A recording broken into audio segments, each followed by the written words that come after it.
এইরকম জায়গায় খাবার দেওয়া আছে, এরকম জায়গায়। পুঁটি মাছ যদি না পড়ে তাহলে কিন্তু কোনো প্ল্যান খাটবে না বন্ধুরা। মৌরলা মাছ তো পড়েছে জাল ভরে রে।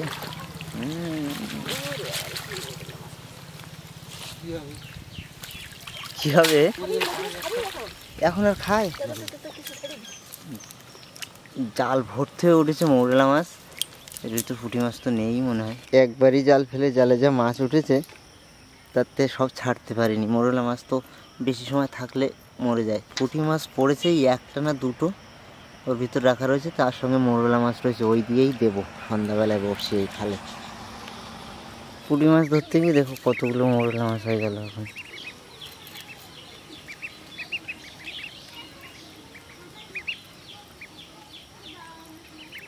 থলি মোটা হয়ে গেছে একটা। এই খাওয়া এই পাশ থেকে নামায় তো ওর পাশ থেকে ওঠে ঠেলে।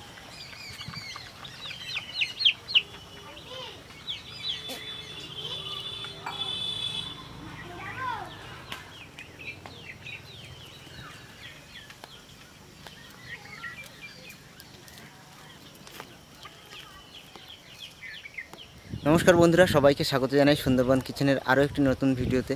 আমাদের বাড়ির পাশে যে খাল আছে, বহু পুরনো খাল। ইদানিংকালে সন্ধ্যাবেলা করে লক্ষ্য করছি এই খালের এই কানা দিয়ে শোল মাছ উঠছে, বিশাল জোরে জোরে ঘাই দিচ্ছে। একদিন লক্ষ্য করে দেখলাম যে শোল মাছ, ওগুলো সেরকম পরিমাণে পুঁটি মাছ তো হয়নি, দুটো না তিনটে পুঁটি মাছ পড়েছে, আর বাদ বাকি জাল ভর্তি হয়ে মৌরলা পড়েছে। তো ওই দিয়েই পাতবো তিনটে বড়শি আজকে সন্ধ্যায়। এই এক্ষুনি হবে, মোটামুটি আধ ঘন্টার মধ্যে অন্ধকার হয়ে যাবে, তারপরেই বড়শি বাঁধবো। সন্ধ্যায় সন্ধ্যায় মাছটা বেশি ওঠে। একটু বড়ো সাইজের বড়শি বাড়িতে আছে, দড়ি দিয়ে বাঁধলেই হয়ে যাবে, আর লাঠির সঙ্গে লাগিয়ে দিলে বড়শি রেডি। কিছু বড়শি বাঁধা রয়েছে, সেইগুলো হচ্ছে ছোটো সাইজের। বড়ো সাইজের বড়শিগুলো বাঁধা নেই একটা।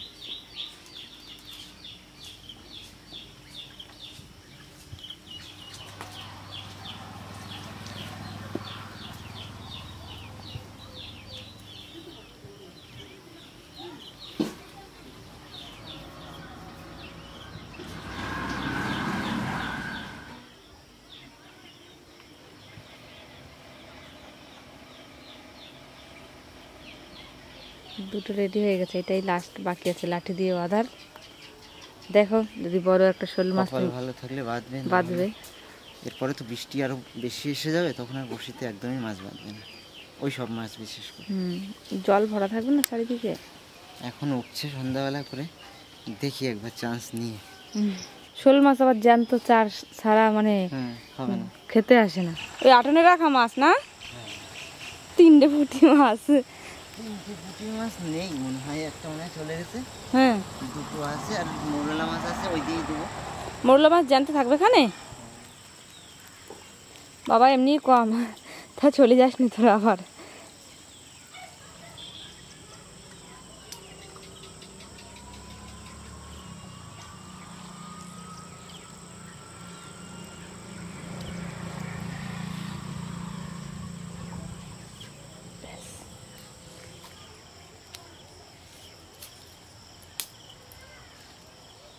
বেশি করে পুঁতে দিয়ে আসো।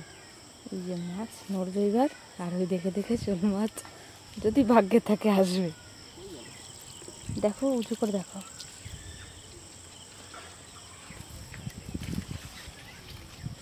দুটো খালে দিলাম, আর একটা পুকুরে দেবো, পুকুরেও মাছ আছে।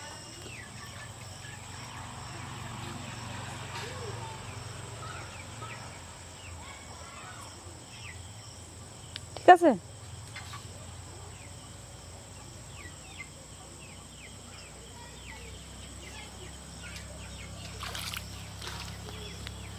এখন শুধু অপেক্ষা করার পালা।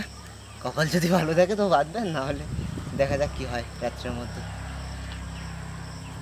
তিনটের মধ্যে একটাই বাদলি, তাই অনেক। কি আজকে বাঁধিছে কিছু? বেঁধেছে মাছ, বেঁধেছে বন্ধুরা। আগে তুলে নিয়ে আসি, তারপরে গল্প বলছি কিভাবে কি হয়।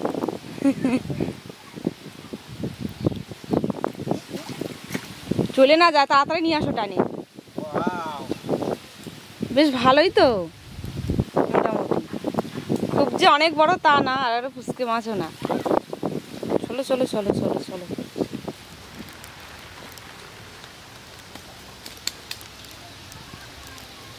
সে মাছটা আছে যে মাছটা দিছিলে? না, সে কোথায় চলে গেছে, পেটে চলে গেছে, না ছেড়ে চলে গেছে, তার ঠিক আছে, কিন্তু ছাড়াবো কী করে দেখো। ঢুকেছে এপার ওপার ফোর হয়ে গেছে না?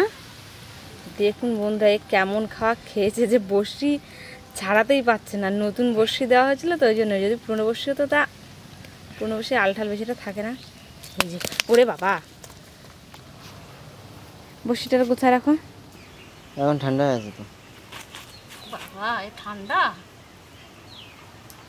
এ আমার ঠান্ডা।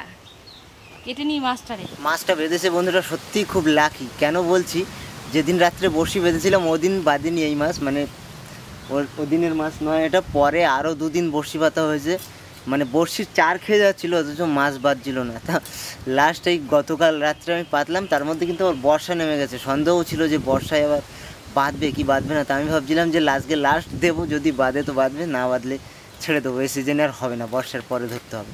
তা দেখি কালকে দেওয়ার পরে ফাইনালি এই মাছটা বেঁধেছে, বিরাট লাকি, ওই জন্যই বলছি। বাবা এই এত লাভ দেয় তো, এই হাত কাটার ভয় থাকে বিশাল।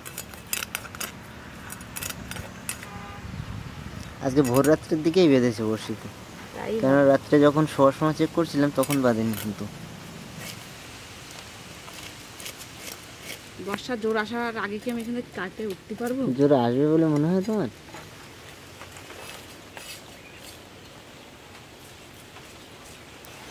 এই মাছ এত তেলসা যে কাটতে বিশাল অসুবিধা হয়।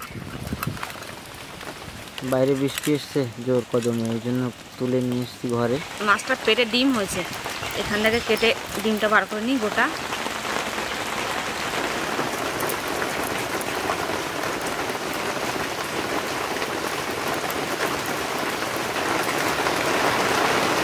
কি হবে শোল মাছের? লাল তরকারি না ঝাল তরকারি? ওই লাল তরকারি মানেই তো ঝাল তরকারি, ঝাল দেওয়া হয় বলেই না লাল হয়। লাল ঝাল, লাল ঝোল, লাল ঝাল, যা বলবা। মাছ টাছ কেটে পুকুর দিয়ে একটু ধুয়ে নিয়ে আসলাম, আর তার সঙ্গে একটু বর্ষায় হালকা ভিজেও আসলাম। আমি হালকা হালকা ভিজে গেছে গা হাত পা। যা যা লাগবে মশলাপাতি সব এই যে কেটে নিয়েছি, আদা রসুন পেঁয়াজ আলু, আর তার সঙ্গে গরম জল বসিয়ে দিয়েছি। মাছগুলো একটু গরম জল দিয়ে ধুতে হবে, নাহলে ওর যা লালা, গরম জলটা হোক। নুন ধরিয়ে ভাবলাম খালি খালি নুন নিয়ে যাবে কেন, ওর উপর কড়াইটা বসানো থাক, জল দেওয়া থাক। গরম জল ঢেলে দিই, দুবার ধুবো গরম জল দিয়ে।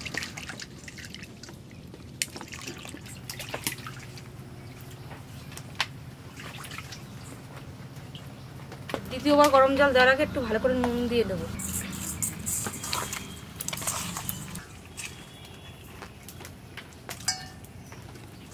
বাবা গো,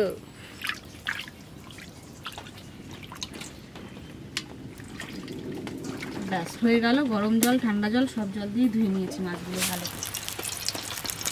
ভালো করে মাছগুলো ভেজে নেবো, তার জন্য তেলটা একটু ভালো করে গরম হওয়া লাগবে। বাইরের পরিবেশ একদম অন্ধকার হয়ে গেছে। সকালবেলা কিন্তু এরকম ছিল না, রোদ উঠেছিল কত সুন্দর। এখন পুরোপুরি অন্ধকার মতো লাগছে। আমি রোদ দেখে ভাবতেছি জামা কাপড় ধুবো। তেলও গরম হয়ে গেছে পুরোপুরি। লবণ দিয়ে দিই ছিটিয়ে।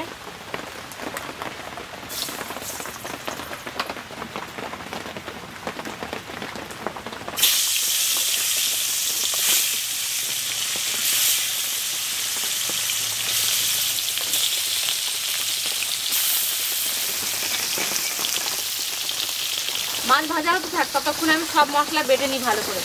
আদা রসুন পেঁয়াজ জিরে একটু গোটা গরম মশলা, এই সমস্ত কিছু ভালো করে বেটে নেব।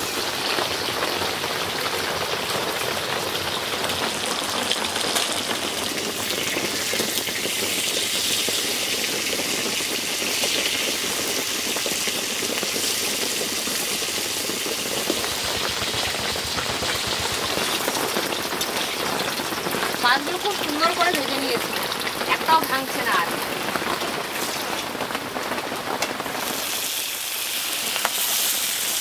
মাছ ভাজা কমপ্লিট। ওই মাছ ভাজার তেলের মধ্যে আরেকটু তেল দিয়ে দিই।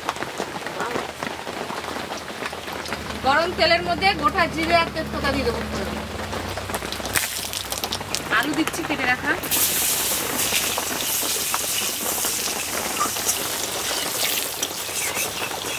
পেঁয়াজ আর রসুন বাটা দিয়ে দিচ্ছি আলুর উপরে। এবার দেবো আদা আর জিরে বাটা।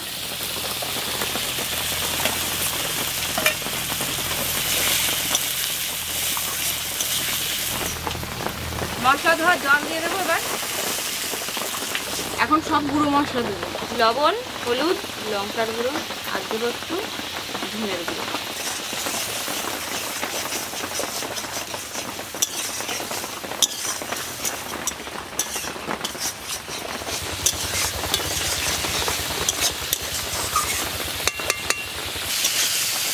মশলা প্রায় কষানো হয়ে গেছে আলুর সাথে, দেখুন তেল ছেড়ে দিয়েছে, আর একটুখানি হবে।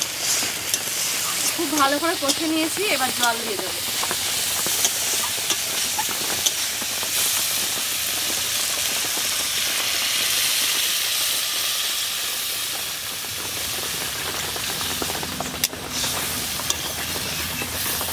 এক সাইড দিয়ে বাষ্প বেরিয়ে যাচ্ছে প্রেশার কুকারের মতো। একটু গোটা গরম মশলা বেটে দেবো শেষে নামানোর পর। হ্যাঁ, নামানোর পর না, নামানোর একটুখানি আগে গরম মশলা বাটাটা দিয়ে তারপরে ভাজা মাছ একটা তুলে রাখতে হবে আমার মেয়ের জন্য। কুচকি দেখে একটা মাছ তুলে রাখেন, খাই কি না খায় আবার তার ঠিক নেই। আর ঝোল তো কেমন ফুটেছে সেটা আপনারা বুঝতেই পারছেন। নিজে রাখা মাছগুলো দিয়ে দিচ্ছি।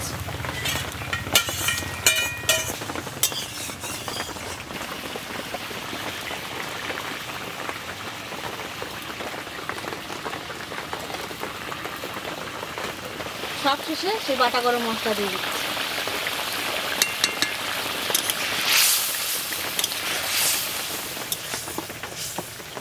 তাহলে এবার কি ডাল টাল রান্না করো? তুমি তো খাবা না। আবার ডাল রান্না করা? ডাল রান্না করা?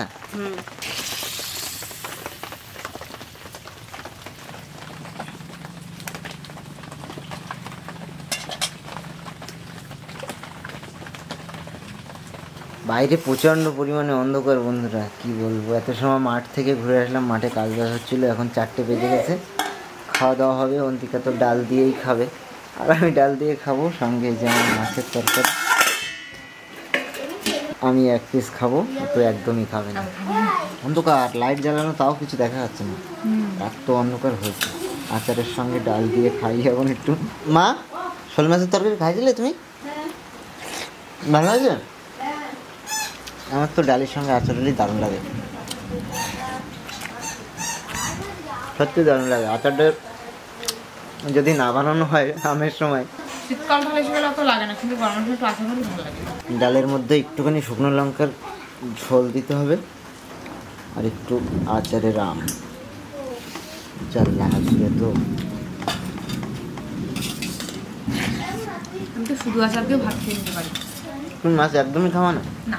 বর্ষা পড়ার পরে যে মাছটা বড়শিতে বাঁধবে, সত্যি ভাবতে পারিনি। মানে খালের ওইখান থেকে সন্ধ্যাবেলা করে এত ধরে ধরে ঘাই দিত, তো আশা ছিল যে বাঁধবে। আবার বর্ষার সময় শুনেছি বড়শি, মাছেরা বড়শি খায় না। খিদে পালে এবার খাই। 3 দিন ঘোরার পরে, মানে 3 দিন বড়শি দেওয়ার পরে তারপরে বাঁধলো। একদিন একটা। ছোটোবেলায় খাল দিয়ে এই মাছ বড়শি দিয়ে দিয়ে প্রচুর ধরতাম, দুর্গা পুজোর সময় বা লক্ষ্মী পুজো, কালী পুজোর সময় বাজি টাজি কেনা লাগতো, একটু পয়সা টয়সা কম থাকতো তখন। শোল মাছ ভেজে বাজি কিনতে? হ্যাঁ, কিনেছিলাম আমি। খাল দিয়ে শোল মাছ ধরে বিক্রি করে বাজি কিনেছিলাম। তো এখন তো বর্ষা পড়ে গেছে, সামনে আবার পুজো আসবে, সেই সময় আবার ধরবো। এখন আর বৃষ্টির মধ্যে ধরা হবে না, তবে পুজোর সময় বা পুজোর পরে পরে আবার বড়শিতে করে শোল মাছ ধরে দেখাবো আপনাদের। এখনকার বাচ্চা কাচ্চারা সব মাছ টাছ ধরে বিক্রি করে কেউ বাজি টাজি কিনবে। আজকের মতো ভিডিওটা এখানেই শেষ করছি। কেমন লাগলো আপনাদের অবশ্যই কমেন্ট করে জানাবেন। ভালো লাগলে লাইক করবেন, শেয়ার করবেন, আর আমাদের চ্যানেলটাকে সাবস্ক্রাইব করবেন। দেখা হচ্ছে খুব তাড়াতাড়ি আবারও নতুন একটা ভিডিওর সাথে। তত সময় জন্য সবাইকে টাটা। সবাই ভালো থাকবেন, সুস্থ থাকবেন।